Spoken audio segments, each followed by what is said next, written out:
Heineken says it's just a commercial, but critics slammed it as racist. They add in question features of art. 10 mga commercial na ipinagbawal ng ipalabas. Ang mga commercial or ads na ating mga napapanood ay nakakapagbigay ng panandaliang entertainment na may layuning magbigay aliw at makahikayat sa mga manonood. Ngunit may mga pagkakataon na ang ilang mga komersyal ay lumalabag na sa expected standards na nagiging dahilan upang ipagbawal ang kanilang pagpapalabas. Kabilang sa mga ito ang mga patalastas na nakakatawa, subalit kontrobersyal dahil sa tema nito na hindi angkop para sa lahat. Gayun din may mga eksenang masyadong maselan o kaya naman ay naglalaman ng mga mensaheng maaaring magdulot ng maling interpretasyon sa mga manonood nito. Kaya naman sa video na ito, ating panoorin at alamin kung bakit ipinagbawal ng ipalabas ang 10 commercial na ito. Kaya naman tara, simulan na natin. Number 1. Pepsi featuring Madonna Like a Prayer. Noong 1989, inilunsad ng Pepsi ang isang kontrobersyal na komersyal na kung saan ay mapapanood si Madonna na may layuning ipromote ang kanyang bagong single na Like a Prayer. Ang komersyal ay bahagi ng multi-million-dollar endorsement deal ng Pepsi kay Madonna. At ang intensyon nito ay may pakita ang pagdiriwang ng mga masasayang alaala ng kabataan habang ipinakikita ang isang mas personal na aspeto ng pagiging individual ni Madonna. Sa commercial, ipinakita siya sa isang reunion scene na nakasuot ng simpleng damit, sumasayaw at bumabalik sa kanyang alaala noong kanyang kabataan habang ang kanta ay maririnig sa background. Ang layunin nito ay magbigay inspirasyon sa mga kabataan na yakapin ang kanilang identity at maglaan ng oras sa pagbabalik tanaw sa kanilang nakaraan na isang tema na inaasahang makaka-relate ang maraming manonood ng Pepsi commercial na ito. Gayunpaman, nang ilabas ni Madonna ang music video ng Like a Prayer ilang araw pagkatapos ng pagpapalabas ng commercial, ay mabilis itong nagdulot ng kontrobersya dahil sa matapang na tema ng music video. Sa kanyang official music video, ginamit ni Madonna ang mga imahe ng isang relihiyon na itinuturing na maselan o offensive para sa ilang religious groups. Samantala, tampok sa video ang mga eksenang may krus na nasusunog, mga imaheng may pagkasekswal at mga religious iconography na nagdulot ng matinding backlash mula sa publiko, partikular na sa mga religious organizations at mga conservative groups. Dahil dito nagdesisyon ang Pepsi na i-pull out ang kanilang commercial. Kahit pa ito ay hindi nagpapakita ng mga kontrobersyal na elemento na gaya ng nasa music video ni Madonna. Samantala, ang komersyal ay ginawa ng advertising agency na BBDO na mayroong intensyon na magbigay ng mas inclusive na mensahe at magbigay ng iconic na moment para sa parehong brand at artist. Subalit ang hindi inaasahang reaksyon ng publiko at ang issue ng pagsasama ng pop culture at religious imagery ay nagresulta sa pagkakaban ng komersyal. Ang insidenteng ito ay nanatiling isa sa mga pinaka-kontrobersyal na advertising na nagpapakita ng kapangyarihan ng media na makaimpluwensya at ng kakayahan ng mga brand na mag-take ng risk sa kanilang mga promotional content, bagamat hindi ito palaging nagre-resulta sa inaasahang tagumpay. Number 2. KFC's Hot and Spicy Commercial. Ang KFC Hot and Spicy Commercial na inilabas noong 2018 ay isang kampanyang masasabing visually creative at may kakaibang konsepto sa pagpapakita ng kanilang spicy chicken menu. Ito ay dinisenyo ng kilalang advertising agency na Ogilvy Hong Kong.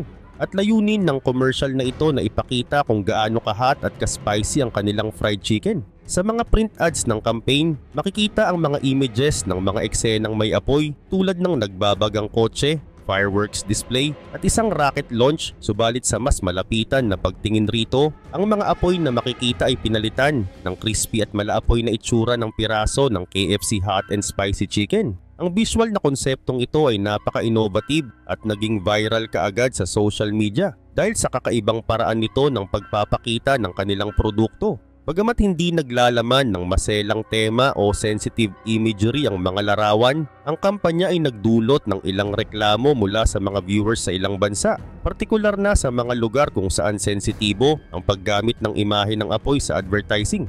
Ang paggamit ng visuals na tila nag-e-endorse ng explosive o dangerous na tema ay pinaniniwalaang hindi angkop sa ilang pamilihan, lalo na't may mga bansang sensitibo sa mga insidente ng sunog o aksidente. Dahil dito, ilang advertising authorities ang nagpasyang hindi ito ipalabas sa iba't ibang rehiyon dahil pinaniniwalaan nilang ang kampanyang ito ay maaring magdulot ng maling interpretasyon o makapag-udyok ng hindi angkop na reaksyon mula sa mga manonood.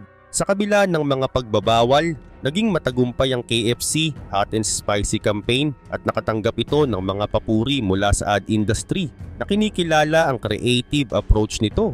Samantala, tumanggap pa ito ng ilang advertising awards at kinilala bilang isang advertising na pinarangalan dahil sa pagiging daring at creative ng brand. Gayunpaman, ang intensyon ng KFC ay hindi lamang ipakita ang produkto bilang masarap, kundi bilang isang fiery at ang magiging kakaibang karanasan para sa mga spice-loving na customers. Sa kabila ng mga restrictions na ipinatupad sa ilang rehiyon at ang hindi pagpapalabas nito, ang Hot and Spicy campaign ng KFC ay patuloy na naging reference sa branding creativity at uniqueness sa advertising.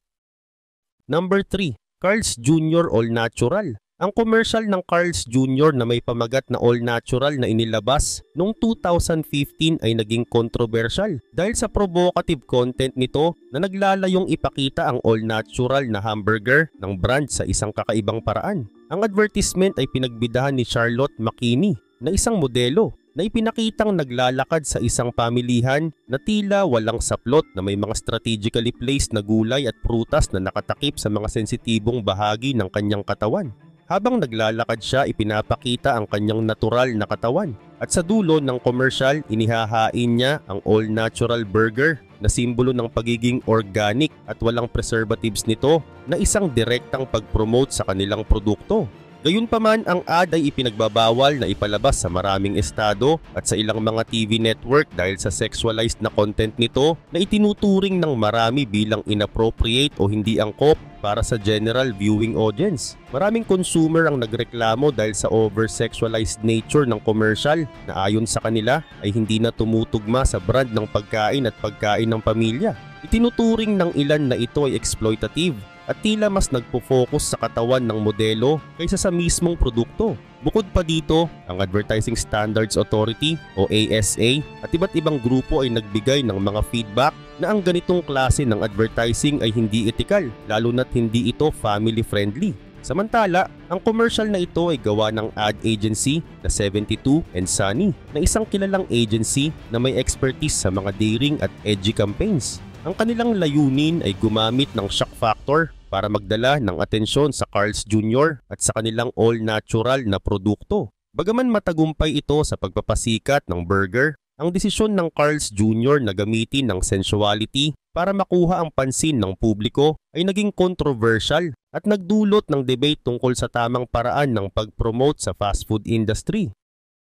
Number 4. Paddy Power Blind Football Commercial. Ang blind football commercial ng Paddy Power noong 2010 ay naging kontrobersyal sa United Kingdom dahil sa pagtrato nito sa mga may kapansanan at sa hayop. Makikita sa commercial ang mga blind football players na naglalaro ng football gamit ang isang bola na may bell, kaya naririnig nila ang bola habang naglalaro. Sa isang eksena, ang isang manlalaro ay aksidenteng natadyakan ng isang pusa sa halip na ang bola na naging sanhi ng pagkagulat ng mga manonood. Samantala, ang Paddy Power na may layunin sa ad na ito na magbigay ng kakaibang humor upang magpatawa at makuha ang atensyon ng publiko tungkol sa kanilang betting services. Ngunit ang ad na ito ay nagdala lamang ng negatibong reaksyon mula sa publiko, lalo na sa mga sumusuporta sa karapatan ng mga may kapansanan at sa mga organisasyon na pinapangalagaan ng kapakanan ng mga hayop. Samantala, ang pagpapakita ng ganitong eksena ay insensitive, hindi nakakatuwa at tila nagpapakita ng maling imahe tungkol sa blind football o ang kakayahan ng mga taong may kapansanan sa sports. Bukod rito, ang Paddy Power ay isang kumpanya sa Ireland na kilala sa pag-aalok ng online sports betting at pagsusugal na gumamit ng kontrobersyal na marketing style upang mapansin ng publiko. Madalas nilang layunin ang magbigay ng humor kahit minsan ay may pagka-dark or offensive ito upang mas maging memorable ang kanilang mga commercial. Subalit sa kasong ito, ang blind football ad ay itinuring ng Advertising Standards Authority o ASA sa UK na nakakasakit sa damdamin ng mga manonood. Samantala, ang Advertising Standards Authority ay nakatanggap ng maraming reklamo mula sa publiko na humihiling na itigil ang pagpapalabas ng ad na ito. Ipinunto ng mga reklamo na ang ad ay tila walang malasakit sa damdamin ng mga may kapansanan at hindi rin nagpapakita ng wastong asal sa hayop. Dahil dito ipinagbawal ang ad na ito sa UK at naging babala ito sa mga kumpanya na ang humor sa advertising ay mayroong limitasyon at dapat may maayos at tamang layunin. Number 5. LBC Spelling Bee Commercial. Ang LBC Spelling Bee Commercial na kung saan makikita rito si Luis Manzano ay isang ad na naging kontrobersyal at kalaunan na ipinagbawal sa Pilipinas. Sa commercial na ito may eksena kung saan nagtatanong si Luis Manzano ng spelling sa isang batang contestant gamit ang salitang remittance. Gayunpaman ang bata ay nahirapan sa spelling at ginawang biro ng LBC ang kanyang pagkakamali. Layunin ng commercial na ipromote ang mga remittance at delivery services ng LBC na kilala sa kanilang slogan na Hari ng Padala. Ang konsepto ng ad ay upang ipakita na sa LBC hindi kailangang maging perfect sa spelling o pagiging maalam sa mga teknikal na detalye dahil mabilis at madaling gamitin ang kanilang serbisyo. Subalit ang ad ay nakatanggap ng maraming reklamo mula sa publiko, lalo na sa mga guro, magulang at iba pang sektor na nangangalaga sa edukasyon. Ang komersyal ay tinuligsa dahil sa pananaw nito na nag-e-encourage na hindi pahalagahan ang tamang pag-aaral ng spelling. Maraming naniniwala na, bagamat nakakatawa, ang tema ay maaring magbigay ng maling mensahe sa mga bata tungkol sa kahalagahan ng edukasyon at pagsusumikap na mag-aral ng spelling. Dahil sa mga reklamo, ang Ad Standards Council ng Pilipinas ay nagdesisyong iban ng commercial. Ayon sa kanila, ang paggamit ng educational setting at ang karakter na bata sa maling paraan ay maaring may hindi magandang impluensya sa mindset ng mga mas batang audience na makakapanood nito na maaring maapektuhan ang kanilang ideya na ang spelling at tamang pag-aaral ay hindi mahalaga. Samantala, ang ad ay ginawa ng creative team ng LBC kasama ang kanilang advertising agency na kadalasang gumagamit ng humor at relatability upang ipakita ang kanilang serbisyo sa mga Pilipino. Gayunpaman, ang pagpili ng konsepto na may kaugnayan sa edukasyon at ang pagkakaroon ng temang tila ipinagsasawalang bahala ang pag-aaral ay naging dahilan upang ito ay hindi magustuhan ng publiko at kalaunan ay tinanggal sa ere. Ang insidenteng ito ay nagsilbing paalala sa mga advertisers na kailangan nilang maging maingat sa mga mensahe ng kanilang ads, lalo na kung may mga batang manonood. Number 6. EQ Diapers Lapu-Lapu Commercial. Ang Lapu-Lapu commercial ng EQ Diapers noong 2013 ay isang kontrobersyal na TV ad na ipinalabas ng diaper brand na EQ na ginawa ng advertising agency na McCann Erickson Philippines. Ang commercial ay nakasentro sa iconic na historical figure na si Lapu-Lapu, ang unang bayani ng Pilipinas na nakatalo kay Ferdinand Magellan sa Battle of Mactan noong 1521. Sa ad, ipinakita si Lapu-Lapu at ang kanyang asawa na mayroong bagong silang na sanggol na kailangan ng diaper. Ang plot ng commercial ay umiikot sa pag-alok ng isang imported diaper ni Magellan bilang pangsuhol kay Lapu-Lapu, ngunit sa halip mas pinili ni Lapu-Lapu ang lokal na diaper na EQ Dry na ipinakita bilang mas abot kaya at praktikal para sa pang-araw-araw na pangangailangan ng mga Pilipinong pamilya. Dahil sa ganitong paglalarawan ng iconic na historical event, ang commercial ay nakatanggap ng matinding criticism at mabilis na napansin ng ilang mga Pilipino at historians. Isa sa mga pangunahing dahilan kung bakit ito ipinatigil ng Movie and Television Review and Classification Board o MTRCB ay dahil sa umano'y pag-trivialize o pagbibigay ng mababaw na kaganapan ng kasaysayan ng Pilipinas, kahit na alam ng nakararami na isa itong madugong kasaysayan ng Pilipinas. Samantala, sa commercial, naging katatawanan ang portrayal sa historical figure ni Lapu-Lapu na itinuturing na insensitive sa mga tradisyonal na pananaw at paggalang sa mga bayani ng bansa. Ang ilan ay nag-accuse na ang commercial ay hindi angkop dahil ipinapakita nito si Lapu-Lapu bilang mas interesado sa mga consumer goods kaysa sa kanyang tungkulin bilang isang makabayang leader. Gayunpaman, may ilang Pilipino rin ang nagkomento na ang advertisement ay isang insulto sa kasaysayan ng bansa at sa imahe ni Lapu-Lapu bilang isang mandirigma na lumaban para sa kalayaan. Samantala, ang layunin ng commercial na ito ay upang ipromote lamang ang EQ Diapers bilang isang quality diaper, ngunit abot kayang lokal na produkto na maaaring talunin ng mga imported na diaper brands sa merkado na isang mensaheng may halong national pride. Gayunpaman, sa kabila ng intensyong magbigay ng nakakatawang storyline, ang paraan ng pagpo-portray kay Lapu-Lapu ay nagdulot ng hindi inaasahang negatibong reaksyon mula sa publiko. Dahil sa mga isyung ito, ang ad ay naging kontrobersyal at ipinagbawal ng MTRCB upang maiwasan ang mas malaking backlash sa posibleng disrespect na nadama ng ilan para sa pambansang bayani. Number 7, Heineken Lighter is Better commercial. Ang Heineken commercial na lighter is better na inilabas noong 2018 ay isang promotional ad na nagdulot ng kontrobersya at kalaunan ay ipinagbawal sa ilang mga platform dahil sa mga tinuturing na insensitive messages nito. Sa commercial, ipinakita ang isang bartender na pinapadulas ang bote ng Heineken Light sa iba't ibang tao bago ito makarating sa isang babae na may mas maitim na balat at lumabas sa screen ang slogan na "Sometimes lighter is better". Ang intensyon ng ad ay ipromote ang kanilang mababang calorie na produkto, subalit maraming manonood ang nakapansin ng racial undertones sa mismong tagline na ginamit at kung paano ipinakita ang pagkakaiba sa skin tones ng mga taong nasa commercial.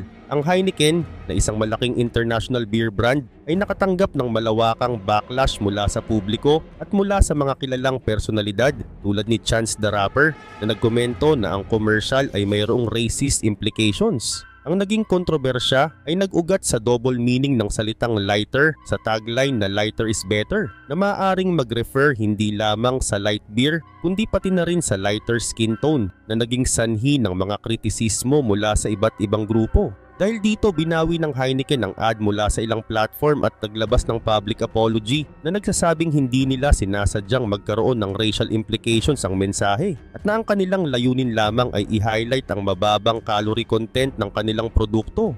Ang ad na ito ay ginawa sa pakikipagtulungan sa isang creative agency na tumutok sa pagpapakita ng lightness bilang selling point ng produkto. Ngunit hindi nila inaasahan ang masamang interpretasyon ng tagline sa konteksto ng human race. Sa kabila ng layuning ipakita ang Heineken Light bilang isang mas magaan at mas mababang calorie na opsyon sa kanilang beer lineup, ang ad ay naging halimbawa ng kung paano ang misinterpretasyon sa isang marketing message ay maaring humantong sa kontrobersya at pagkaban ng isang advertisement sa ilang media outlets. Number 8, GoDaddy Puppy ad. Ang GoDaddy Puppy ad na ipinalabas noong 2015 ay isa sa mga controversial na Super Bowl commercials na mabilis na binawi dahil sa backlash mula sa publiko. Sa ad na ito, ipinakita ang isang cute na tuta na naglakbay pa uwi pagkatapos mawala mula sa kanyang pamilya. Sa pagdating niya, sinalubong siya ng may-ari na tila masaya sa kanyang pagbabalik. Ngunit sa twist ng ad, agad niyang sinabi na naibenta na ang tuta sa pamamagitan ng isang website na ginawa sa GoDaddy at isinakay ang tuta sa delivery truck. Layunin ng GoDaddy sa ad na ipakita kung gaano kadali gumawa ng isang business website gamit ang kanilang serbisyo kahit na para sa mga pet breeders. Gayunpaman, mabilis na nagkaroon ng controversy ang commercial na ito dahil sa sensitibong tema ng puppy mills at breeding for profit na isang issue na malapit sa puso ng maraming animal welfare advocates. Maraming viewers, lalo na ang mga grupong nagtataguyod ng animal rights tulad ng ASPCA at PETA, ang nagpahayag ng kanilang galit at pagkadismaya. Dahil ang ad ay tila nagpo-promote ng irresponsible breeding at pagbebenta ng mga alagang hayop na nagdudulot ng exploitation at cruelty sa mga hayop. Ang kontrobersya ay lumala dahil maraming tao ang nadismaya sa messaging ng ad na tila mas mahalaga ang negosyo kaysa sa kapakanan ng mga alagang hayop. Samantala, ang ad na ito ay ginawa ng GoDaddy sa pakikipagtulungan sa isang creative agency at naglayon lamang na magbigay ng lighthearted humor habang ipinakikilala ang kanilang serbisyo bilang web hosting platform. Subalit dahil sa dami ng reklamo at negative feedback mula sa publiko at animal advocacy groups, nagdesisyon ng GoDaddy na tanggalin ng ad bago pa man ito opisyal na maipalabas sa Super Bowl. Naglabas ang GoDaddy ng public apology at sinabi na hindi nila intensyon na maging insensitive sa animal welfare issues. Ang insidenteng ito ay nagbigay ng aral sa kumpanya na maging mas maingat at sensitibo sa kanilang mga creative choices, lalo na kung ang ad ay may potensyal na magbigay ng maling mensahe sa isang napakalawak na audience. Number 9, Skittles Taste the Rainbow commercial in 2007. Ang Skittles commercial na Taste the Rainbow na inilabas noong 2007 ay isa sa mga pinaka-peculiar at controversial na ads ng brand na tumutok sa kanilang surreal style upang maipakita ang konsepto ng Taste the Rainbow.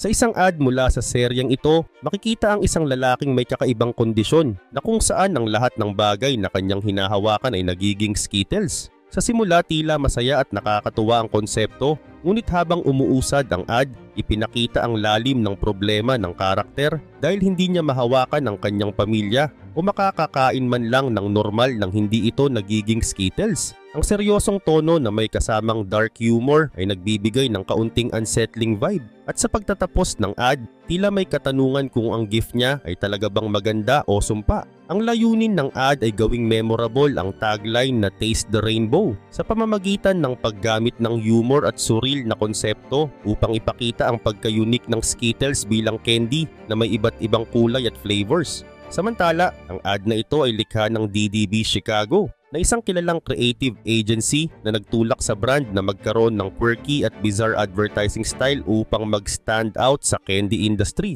Subalit sa kabila ng pagkamalikhain ng ad, ipinagbawal ito sa ilang markets at network dahil sa madilim na tema at potensyal nito na maging disturbing content lalo na sa mga mas batang audience. Ang karakter na tila napahamak dahil sa kanyang kakaibang kakayahan ay naging dahilan upang magkaroon ng reklamo mula sa ilang mga magulang at viewers na sinasabi na hindi ito angkop na humor para sa advertising ng isang candy.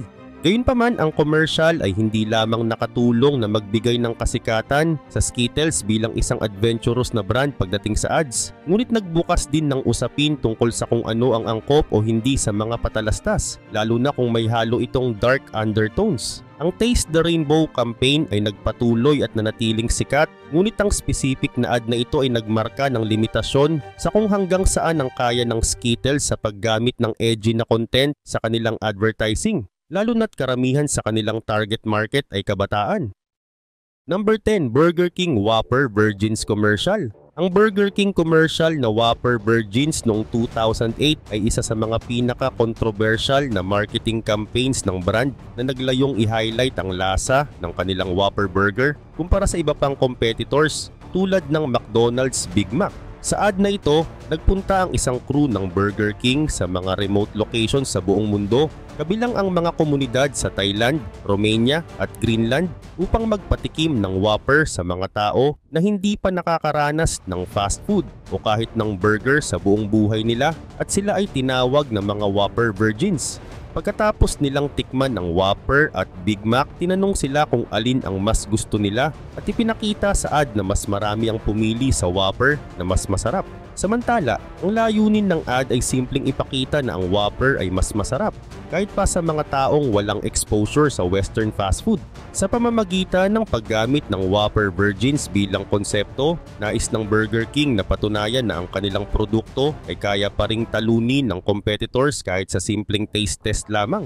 Bukod rito, ang campaign na ito ay ginawa sa pakikipagtulungan sa Crispin Porter plus Boguski na isang creative agency na kilala sa kanilang unconventional at sometimes shocking advertising strategies. Subalit ang Whopper Virgins campaign ay nagdulot ng malaking backlash mula sa publiko at sa media, at kalaunan ay pinagbawal sa ilang platform at tinanggal ng ilang broadcasting networks. Nakatanggap ito ng maraming negative comments dahil sa tila pagsasamantala sa mga indigenous at remote communities para lamang sa commercial gain, at ang paggamit sa kultura at pamumuhay ng mga taong ito bilang novelty ay itinuturing ng marami bilang insensitive at exploitive. Maraming naniniwala na hindi angkop na gamitin ang kanilang mga tradisyonal na komunidad sa isang ad na para lamang ipromote ang isang fast food chain, dahil ipinakita rito ang mga tao bilang exotic o other para sa entertainment ng Western audience. Sa makatuwid, naglabas ang Burger King ng paliwanag na ang campaign ay naglalayong magbigay ng authentic na perspective. Subalit ang Whopper Virgins campaign ay nagbukas ng diskusyon tungkol sa ethical considerations sa advertising, lalo na sa paggalang sa kultura ng mga tao. Sa kabila ng kontrobersya, naging iconic ang campaign sa advertising industry. Ngunit naging paalala rin ito sa mga kumpanya tungkol sa kahalagahan ng sensitivity at respeto sa kultura ng iba't ibang komunidad.